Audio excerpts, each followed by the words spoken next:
ભેસાણ વિસાવદરના એક બીજેપીના કાર્યક્રમમાં પૂર્વ ધારાસભ્ય ભૂપત ભાયાણીએ કર્યો વાણી વિલાસ. ભેસાણ વિસાવદરના પૂર્વ ધારાસભ્ય ભૂપત ભાયાણીએ કર્યો વાણી વિલાસ. કોંગ્રેસના રાહુલ ગાંધીને ગણાવ્યા નપુસંક અને અન્ય પાર્ટીના સભ્યોને ગણાવ્યા આલિયા માલિયા અને જમાલિયા જેવા નિવેદનને લઈ કોંગ્રેસના કાર્યકરોમાં ભારે રોષ જોવા મળ્યો હતો. અને ભૂપત ભાયાણીએ એવું કીધું કે રાહુલ ગાંધી નપુસંક છે, તેવા વ્યક્તિને દેશની કમાન ન સોંપાય અને પીએમ મોદીને ગણાવ્યા સિંહ જેવા વિવાદિત નિવેદનને લઈ કોંગ્રેસ પાર્ટી અને જનતામાં ભારે રોષ જોવા મળ્યો હતો.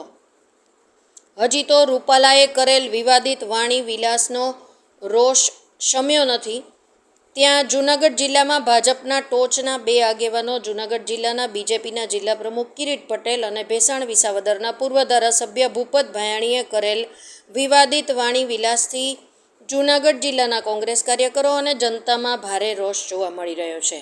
રિપોર્ટ કાસમ હોથી, જૂનાગઢ, ભેસાણ.